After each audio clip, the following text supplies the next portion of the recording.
قوم کا اعتماد اور قوم کا ساتھ تھا، تو الحمدللہ آپ دیکھیں کہ وہ حضرات الحمدللہ اس وقت جن کو یہ کہا جاتا تھا کہ مولوی کا کام تو مانگنا ہے، آج وہی مولوی وہ کشتیوں پر سوار ہو کر بستی بستی اور قریہ قریہ پہنچ کر لوگوں کی امانتیں اپنی ماں بیٹیوں کے سپرد کر رہا ہے۔ یہ دیکھیں الحمدللہ یہ دین کی برکات ہیں۔ قرآن کریم نے فرمایا کہ انما المؤمنون اخوہ، ایمان والوں کا آپس میں رشتہ یہ ہے کہ وہ آپس میں بہن بھائی ہیں، یہ ایمان والوں کا رشتہ ہے۔ تو اس رشتے کو اگر آج ہم دیکھنا چاہیں، آپ کو ایک طرف وہ لوگ نظر آئیں گے جو سیلاب سے شدید متاثر ہیں، اور دوسری طرف آپ کو علماء اور طلباء نظر آئیں گے کہ جو عافیت کے ساتھ بیٹھنا پسند کرتے تھے، جن کو گوشہ نشین کہا جاتا تھا، جن کو یہ کہا جاتا تھا کہ یہ لوگ تو کبھی میدان میں نکلتے ہی نہیں ہیں، لیکن جب بھی کوئی بات آئی، آپ دیکھیں ختم نبوت کی بات آئی، اگر آپ کو میدان میں نظر آ رہے ہیں تو وہ علماء طلباء نظر آ رہے ہیں۔ اگر صحابہ اکرام کے ناموس پر بات آئی، آپ دیکھ رہے ہیں آپ کو میدان میں علماء طلباء نظر آ رہے ہیں۔ دین کی اشاعت اور دین کی ترویج کی بات آئی، دین کی تبلیغ کی بات آئی، قرآن و سنت کو سنبھالنے کی بات آئی، قرآن و سنت کی تدریس کی بات آئی، آپ دیکھ لیں اس دین کو سنبھالنے والا، اس دینی رشتے کو سنبھالنے والا آپ کو ایک عالم ہی نظر آئے گا، ایک طالب علم ہی نظر آئے گا۔ یہ دین کی برکات۔ اس لیے میں بار بار یہ بات کہا کرتا ہوں کہ میری اور آپ کی، یہ جو ہمارے تبلیغی جماعت والے بھائی ہر بیان سے پہلے ایک اعلان کرتے ہیں، اس اعلان میں یہ بات کرتے ہیں کہ میری اور آپ کی کامیابی اللہ تعالیٰ نے اپنے پورے کے پورے دین میں رکھی ہے، اور یہ بہت بڑی حقیقت ہے۔ یہ جملہ ایک عام ہے کہ بولا جاتا ہے، سنا جاتا ہے، لیکن حقیقت یہ ہے کہ اگر ہم اپنے دین کے ساتھ جڑ جائیں تو واقعتاً ہمارا دین وہ ہمیں دنیا میں بھی کامیاب کر دے گا اور ہمیں آخرت میں بھی کامیاب کر دے گا۔ میں سچی ایک بات کہنا چاہتا ہوں، سچ کہ اگر آج ہماری قوم پر مسائل آ رہے ہیں، قوم پر آزمائش آ رہی ہے، قوم پریشانیوں میں مبتلا ہے، اس کی وجہ دین سے دوری ہے، اس کی وجہ علماء سے دوری ہے، دین والوں سے دوری ہے۔ آپ اگر قرآن کریم اٹھا کر پڑھ لیں، قرآن کریم کے اندر سابقہ انبیاء علیہ السلام کے حالات و واقعات بیان کیے گئے، ان کے قصے بیان کیے گئے۔ ان کے قصوں میں دو طرح کے لوگ تھے، ایک وہ تھے کہ جنہوں نے انبیاء علیہ السلام کی حمایت کی، اور دوسرے وہ لوگ تھے جنہوں نے انبیاء علیہ السلام کی مخالفت کی۔ قرآن کریم میں بیان ہوا، ایک ایک واقعہ یہ بات بیان کرتا ہے، ایک ایک واقعے کے اندر یہ بات آئی ہے کہ وہ لوگ کامیاب ہوئے جنہوں نے انبیاء علیہ السلام کا ساتھ دیا، اور وہ لوگ ناکام ہو گئے جنہوں نے انبیاء علیہ السلام کی مخالفت کی۔ اب آپ خود بتائیں کہ جناب نبی کریم صلی اللہ علیہ وآلہ وسلم وہ خاتم النبیین ہیں کہ نہیں؟ آپ سب بتائیں، جناب نبی کریم صلی اللہ علیہ وسلم خاتم النبیین ہیں۔ اب خاتم النبیین جب آپ کا وصف ہے تو آپ کا دین قیامت تک چلے گا، تو آپ کے دین کو سنبھالنے والے کون لوگ ہیں؟ آپ کو پتہ ہے جناب نبی علیہ السلام نے فرمایا کہ العلماء ورثۃ الانبیاء، کہ انبیاء جو ہیں جو علماء اکرام جو ہیں وہ انبیاء کے وارث ہیں۔ العلماء ورثۃ الانبیاء، کہ علماء جو ہیں وہ انبیاء کے وارث ہیں۔ اب آپ مجھے بتائیں، ابھی آپ نے بتایا کہ پچھلی قوموں میں جن لوگوں نے انبیاء علیہ السلام کی حمایت کی وہ کامیاب ہوئے، جنہوں نے انبیاء علیہ السلام کی مخالفت کی وہ ناکام ہوئے۔ آج ہمارے اور آپ کے دور میں انہی انبیاء علیہ السلام کے وارث وہ علماء حق ہیں۔ آج بھی جو قوم اور جو لوگ وہ ان علماء کی حمایت کریں گے، اللہ ان کو دنیا میں بھی کامیاب کرے گا اور آخرت میں بھی کامیاب فرمائے گا، اور جو علماء کی مخالفت کرے گا تو وہ اس دنیا میں بھی ناکام ہوگا اور آخرت میں بھی ناکام ہوگا۔ میرے دوستو، ہمیں اور آپ کو یہ چاہیے کہ ہم اپنی زندگی کی پہلی ترجیح، سب سن لیں میری بات کو، کہ ہم اپنی زندگی کی پہلی ترجیح کہ پہلے نمبر پر کیا ہے، یہ آج ہم نے طے کرنا ہے کہ پہلے نمبر پر اللہ کا دین ہے۔ پہلے نمبر پر کیا ہے؟ اللہ کا دین ہے. دنیا کے حالات اس میں نشیب و فراز آتی ہیں، کبھی خوشی کے حالات ہیں، کبھی غمی کے حالات ہیں، کبھی راحت کے اسباب ہیں، کبھی آزمائش میں مبتلا کیا جاتا ہے. یہ اس دنیا کی زندگی کا حصہ ہے. اللہ نے 3 جہان بنائے ہیں. دنیا میں راحت بھی ہے، تکلیف بھی ہے. جنت میں راحت ہی راحت ہے اور جہنم میں تکلیف ہی تکلیف ہے. تو اس دنیا کے حالات کے اندر نشیب و فراز آتی ہے. کبھی صحت ہے، کبھی بیماری ہے، کبھی حالات کے اندر وسعت ہے، کبھی تنگی ہے، کبھی خوشی ہے، کبھی غم ہے، کبھی راحت ہے، کبھی تکلیف ہے. لیکن میری اور آپ کی دنیا اور آخرت کی کامیابی اس دین کے ساتھ وابستہ ہونے میں ہے. اب یہ سوال میں جہاں جہاں جا رہا ہوں یہ سوال کر رہا ہوں، اور انشاءاللہ آپ سے بھی یہ سوال کروں گا اور جواب آپ دیجئے گا. یہ بتائیے کہ آپ یہ بتائیں کہ سبزی کہاں سے ملتی ہے؟ سبزی والے سے. سبزی کہاں سے ملتی ہے؟ جوتے کہاں سے ملتے ہیں؟ جوتے والے سے. لوہا کہاں سے ملتا ہے؟ لوہے والے سے. کپڑا کہاں سے ملتا ہے؟ کپڑے والے سے. سونا کہاں سے ملتا ہے؟ سونے والے سے. دین کہاں سے ملے گا؟ دین والوں سے. دین کہاں سے ملے گا؟ دین والوں سے. اب جب میں نے اور آپ نے یہ فیصلہ کر لیا کہ ہم نے اپنی زندگی میں دین کو پہلے نمبر پر رکھنا ہے، اب پہلے نمبر پر جس چیز کو رکھنا ہے وہ اللہ کا دین ہے. وہ دین ملے گا کہاں سے؟ دین والوں سے. اور دین والے کون ہیں؟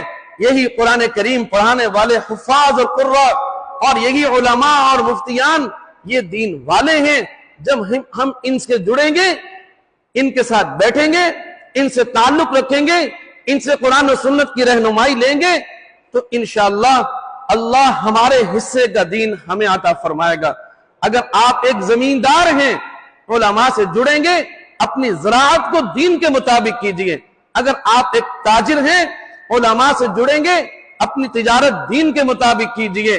آپ والد ہیں تو والد ہونے کے اعتبار سے جو ایک باپ کی ذمہ داری ہے، علماء سے پوچھ کر وہ زندگی گزارے کہ میں ایک باپ ہوں، مجھے کیسے زندگی گزارنی چاہیے، میں ایک شوہر ہوں، مجھے کیسے زندگی گزارنی چاہیے، میں بھائی ہوں، مجھے کیسے زندگی گزارنی چاہیے، میں ہمسایہ ہوں، مجھے کیسی زندگی گزارنی چاہیے، میں مسافر ہوں، مجھے کیسی زندگی گزارنی چاہیے، میں اپنے گھر پہ رہ رہا ہوں، مجھے کیسے زندگی گزارنی چاہیے. دین ہمارا. بس آخری بات کہ اللہ نے ہمیں ایسا مبارک دین دیا ہے میرے دوستو. آج ہم اس دین سے دور ہوتے جا رہے ہیں. ہم اس دین کو پکڑیں اور اس کو لے کر پوری دنیا میں پھیل جائیں کہ ہمارے پاس جو دولت ہے وہ نہ امریکہ کے پاس ہے، نہ وہ روس کے پاس ہے، نہ وہ چائنا کے پاس ہے. ہمارے پاس اللہ کا دین ہے اور محمد رسول اللہ صلی اللہ علیہ وسلم کی شریعت ہے. آج ہم پریشان ہیں. ہم پریشان کیوں؟ غریب تو وہ ہو جس کے پاس اللہ نہ ہو. غریب تو وہ ہو جس کا رسول اللہ صلی اللہ علیہ وسلم سے تعلق نہ ہو. غریب تو وہ ہے جس کے پاس دین نہیں ہے. غریب تو وہ ہے جس کے پاس شریعت نہیں ہے. غریب تو وہ ہے جس کے پاس قرآن نہیں ہے. یہ کہہ رہے ہیں کافر کہ ہم امیر ہیں، کافر کہہ رہے ہیں ہم امیر ہیں، فلاں کہتا ہے ہم امیر ہیں. میں کہتا ہوں سب سے امیر وہ ہے جس کے پاس اللہ کا دین ہے. اس دین کو ہم نے مضبوطی سے پکڑنا ہے. میرا یہ پیغام ہے سب ساتھیوں کو، تمام طلباء اکرام کو. اپنے گھروں کو جا رہے ہیں تو گھر جا کر یہ پیغام دیجیے اپنے والدین کو کہ میرے اور آپ کے لیے سب سے اہم چیز اللہ کا دین ہے. ہم اس کے ساتھ جڑیں گے، علماء سے جڑیں گے، دین والوں سے جڑیں گے، اپنی زندگی کا ایک ایک لمحہ، ایک ایک کام وہ دین کے مطابق کریں گے، انشاءاللہ کبھی ہم ناکام نہیں ہوں گے. قرآن کریم نے بتا دیا ظہر الفساد فی البر والبحر بما کسبت ایدی الناس، کہ دنیا کے اندر جتنی خرابیاں آتی ہیں اللہ فرماتے ہیں وہ خرابی میری طرف سے نہیں ہوتی، وہ تمہارے اپنے قصور ہوتے ہیں، تمہارے اپنے اعمال ہوتے ہیں. جب ہم اللہ سے دور ہوتے ہیں نا، اللہ تعالی ہمیں پھر طرح طرح کے مسائل میں مبتلا کر دیتا ہے. تو آج یہ کہا جا رہا ہے کہ جس سیلاب سے ہم نمٹ لیں گے. میں حکومتی لوگوں کی وہ سرخیاں روزانہ اخبار میں پڑھتا ہوں. کوئی زلزلہ آتا ہے تو کہتے ہیں جی ہم زلزلوں سے نمٹ لیں گے. اگر کوئی سیلاب آتا ہے تو کہتے ہیں ہم نمٹ لیں گے. دنیا کے اندر موسمیاتی تبدیلیاں آ رہی ہیں تو کہتے ہیں ہم نمٹ لیں گے. میں کہتا ہوں یہ تمہاری غلط فہمی ہے. آج تک کوئی اللہ سے نہیں نمٹ سکا. اگر اللہ کسی کو آزمائش میں ڈال دے تو پھر وہ نہیں نکل سکتا. ہمارے حالات سے اور ان مشکلات سے نکلنے کا ایک ہی راستہ ہے کہ میں اور آپ اپنے رب سے صلح کر لیں, اپنے رب کو راضی کر لیں, اپنے رب سے معافی مانگ لیں. یہی ایک راستہ ہے. آخری بات عرض کر کے حضرت والد صاحب رحمۃ اللہ علیہ جنہوں نے یہ گلشن قائم فرمایا, اور یہ سارا انہی کا فیض ہے. حضرت والد صاحب رحمۃ اللہ علیہ نے ایک مرتبہ ایک بات ارشاد فرمایا کہ دیکھو, اگر کوئی آدمی وہ تمہیں تیر مار رہا ہو تو اس کے تیر سے تم اپنے آپ کو کیسے بچا سکتے ہو؟ یہ سوال کیا. اب اس کا جواب کیا ہے؟ سب خاموش بیٹھے رہے. والد صاحب رحمۃ اللہ علیہ نے اس کا جواب دیا, فرمایا جو تمہیں تیر مار رہا ہے اس کے پاس آ کر اس کے بغل میں, اس کے پہلو میں کھڑے ہو جاؤ. اب وہ کیسے مارے گا؟ تیر مارنے کے لیے تیر کمان کو کھینچنا بھی ضروری ہے, نشانہ بنانا بھی ضروری ہے. اب آپ کس قدر قریب آ کر کھڑے ہو گئے, اب وہ نہ کھینچ سکتا ہے نہ مار سکتا ہے. تو مصیبتوں سے بچنے کا, اس تیر سے بچنے کا طریقہ کیا ہے کہ تیر مارنے والے کے پہلو میں آ کر کھڑے ہو جائیں.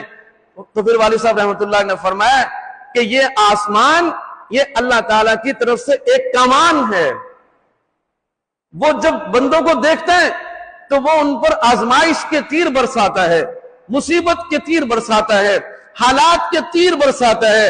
اور فرمایا جس طرح ایک تیر سے بچنے کا طریقہ یہ تھا کہ تیر مارنے والے کے پہلو میں آ کے کھڑے ہو جائیں, اللہ کی طرف سے آنے والی آزمائش, اللہ تعالیٰ کی طرف سے آنے والے حالات سے بچنے کا طریقہ بھی یہی ہے کہ انسان ہر طرف سے اپنا منہ موڑ لے اور اللہ تعالیٰ کے قریب آ کر بیٹھ جائے. جب اللہ کے قریب بیٹھے گا تو اللہ تعالیٰ خود بخود اس کو آزمائشوں سے محفوظ رکھیں گے. یا ایھا الذین آمنوا استعینوا بالصبر والصلاۃ, اے ایمان والو نماز اور صبر کے ساتھ مدد حاصل کرو. جب حالات آ جائے تو ایک ہی طریقہ ہے ان حالات سے نمٹنے کا, وہ کیا ہے کہ اپنی نمازیں اور بڑھا دو. پہلے ہم صرف فرض پڑھتے تھے, صرف سنتیں پڑھتے تھے, صرف وتر پڑھتے تھے. اب جب حالات آگے تو نوافل کا اہتمام بھی کرو, اپنی نماز اور بڑھا دو. یہ نہیں ہے کہ فرض پڑھنا شروع کر دو, فرض تو ہر حال میں پڑھنے. یہاں جو فرمایا یا ایھا الذین آمنوا استعینوا بالصبر والصلاۃ, کہ ایک تو صبر کرنا جس کا میں نے ذکر کیا, اور نماز کے ساتھ مدد حاصل کرو.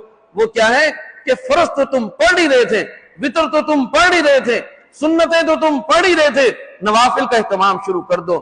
اب تمہیں چاہیے کہ تہجد بھی پڑھو, اب تمہیں چاہیے کہ اشراق بھی پڑھو, اب تمہیں چاہیے کہ چاشت بھی پڑھو, اب تمہیں چاہیے کہ تم اوابین بھی پڑھو. آج ہم کہتے ہیں حالات سے کو اچھا کرنا ہے تو کوئی اور بڑا روزگار اختیار کرے. یقین کریں حالات کو اچھا کرنا ہے تو نمازیں اور زیادہ کر دیں. جب ہم اور زیادہ نمازیں کریں گے, اور زیادہ درود شریف پڑھیں گے, اور زیادہ قرآن کی تلاوت کریں گے, اللہ تھوڑے مال میں برکت عطا فرمائے گا. ہم نے دیکھا ہمارے نانا جی رحمت اللہ علیہ جنہوں نے یہ مسجد بنائی کہ ان کے 9 بیٹے تھے اور ایک ہماری والدہ اکیلی تھی, تو 10 بیٹے بیٹیاں ان کی, اور اکیلے کمانے والے, سارے ڈٹ کے کھاتے تھے اور سارے کڑیل جوان ہیں. جب آج ہم دین سے دور ہوئے, اب کہتے ہیں عورتوں کو بھی کمانا چاہیے, مردوں کو بھی کمانا چاہیے, باپ بھی کما رہا ہے, بھائی بھی کما رہے, بیٹے بھی کما رہے. کہتے پوری نہیں ہوتی. کیا وجہ؟ کہ وہ لوگ نمازی تھے, وہ تہجد گزار تھے, ان کی صبح کا آغاز تہجد کے ساتھ ہوتا تھا. میں نے خود دیکھا اپنے بزرگوں کو کہ ان کی زندگی عشاء کے بعد سو جانا, نماز پڑھی اور سورۃ الملک پڑھی اور سو گئے, اور صبح کو تہجد کے لیے اٹھ رہے. ہم نے اپنی نانیوں کو, اپنی پرنانی کو میں نے دیکھا کہ وہ صبح کو تہجد پڑھ کر ذکر بھی کر رہی ہوتی تھی اور لسی بھی بنا رہی ہوتی تھی. اور آج صبح کو ہم, یہ مسلمانوں کے بازار ہیں, ہم ان سے گزر جائیں تو یہاں پر گانے چل رہے ہوتے ہیں, فجر کے بعد گانے چل رہے, سبزی لینے والے سبزی منڈی جا رہے ہیں, گانے سنتے ہوئے جا رہے ہیں. ایک کاشتکار, اس کو پتہ ہے کہ یہ زمین اللہ کی ہے, میں نے اس میں گندم کے دانے ڈال دیے, اللہ چاہے گا تو رزق ملے گا, اللہ نہیں چاہے گا تو نہیں ملے گا. اب وہ اس پر ٹریکٹر چلا رہے ہیں اور گانے سن رہا ہے, اس پر کام کر رہے ہیں, فجر کی نماز نہیں پڑھی, اس پر کام کر رہے ہیں, زور کی نماز کی فکر نہیں ہے. اللہ کو ناراض کر کے بھی کبھی دنیا سیدھی ہو سکتی ہے؟ یہ ممکن نہیں ہے. ہمارے بڑوں کی صبح قرآن کی تلاوت سے ہوتی تھی. سبحان اللہ. ان کی نمازیں پابندی کے ساتھ ہوتی تھی, ان کے نوافل پابندی کے ساتھ ہوتے تھے, ان کا ذکر اللہ پابندی کے ساتھ ہوتا تھا, ان کے چہرے بھی دیکھنے والے ہوتے تھے. میں ایک مرتبہ گاؤں گیا, آخری بات عرض کرتا ہوں, میں ایک مرتبہ گاؤں گیا, ہمارا گاؤں ہے بہاول نگر چشتیہ کی طرف, تو وہاں مسجد سے صبح کو جب ہم مسجد میں گئے تو اذانیں ہو رہی تھی, اذانوں کا وقت تھا. آپ یقین کریں جب ہم مسجد میں گئے, بہت بڑی مسجد ہے ہمارے گاؤں کی, مسجد کے اندر ہمیں جگہ نہیں ملی. ابھی اذانیں ہو رہی ہیں, مسجد کے اندر جگہ نہیں ہے. آج ایسا ہے, آج فجر میں تو لوگ آتے ہی نہیں. اذانیں ہو رہی ہیں, مسجد کے اندر جگہ نہیں ہے, اور سردیاں تھی. ہم نے باہر ہی وضو کیا اور برآمدے میں ہمیں جگہ ملی, سردی لگتی رہی, اندر جگہ نہیں تھی. تو باہر بعد میں جب سب نے نماز پڑھ لی, قرآن کی تلاوت کر لی, باہر نکلے, ایک بزرگ میں نے دیکھے, سفید ریش, بالکل سفید, سر کے بال بھی سفید, داڑھی بھی بالکل سفید, لیکن چہرہ ان کا جیسے 14ویں کا چاند ہو, ایسے چمک رہا تھا. میں نے باہر نکل کر ان سے پوچھا کہ آپ کی صحت کا راز کیا ہے؟ آپ کتنی عمر میں, جیسے آج کل ہمیں شوق ہے نا, ہم پوچھتے ہیں کہ صحت کا راز کیا ہے. تو میں نے ان سے پوچھا کہ آپ کی صحت کا راز کیا ہے کہ اس عمر میں آپ کم سے کم 80 کے تو ہوں گے کہ آپ کے چہرہ جو ہے وہ چمک رہا ہے اور اس قدر نور ہے اس کے اوپر. وہ کہنے لگے بھائی ہمارے حالات اتنے اچھے نہیں ہیں کہ ہم روزانہ 2 وقت کھانا کھا سکیں. حالات ہمارے پورے سورے ہیں, کبھی مل جاتی ہے, کبھی فاقہ ہوتا ہے, لیکن الحمدللہ کبھی نماز نہیں چھوٹی, کبھی تہجد نہیں چھوٹی, کبھی قرآن کی تلاوت نہیں چھوٹی. چہرے پر نور کہاں سے آئے گا؟ صحت کہاں سے آئے گی؟ اللہ کی قسم, صحت نماز کے اندر ہے, صحت قرآن کی تلاوت کے اندر ہے, صحت اللہ سے دوستی کے اندر ہے. مال کے اندر برکت کب آئے گی؟ کہ جب ہم اللہ سے دوستی کریں گے. آج ہم کہتے ہیں ہماری اولاد ہماری نافرمانی کرتی ہے, اور ہمیں نہیں پتا کہ ہم اللہ کی نافرمانی کر رہے ہیں. جب ہم اللہ کی فرما برداری کریں گے, ہماری اولاد خود بخود ہماری فرما برداری کرے گی. تو میرے دوستو, بات لمبی ہو گئی, بات صرف اتنی ہے کہ یہ حالات آئے ہیں اور یہ حالات رہیں گے نہیں, لیکن ان حالات سے ہمیں نکالنے والی ذات کون سی ہے؟ اللہ کی ہے. اگر حالات آئے ہیں تو انشاءاللہ رہیں گے بھی نہیں. آپ بھی دعاؤں کا اہتمام فرمائیں گے اور انشاءاللہ ہم بھی آپ کے لیے دعا گو ہیں. اللہ تعالیٰ سب کے حال پر رحم فرمائے, سب کے ساتھ عافیت کے معاملات فرمائے, سب کو اپنی رضا اور اپنی قربت اور اپنی محبت نصیب فرمائے. وآخر دعوانا الحمدللہ رب العالمین.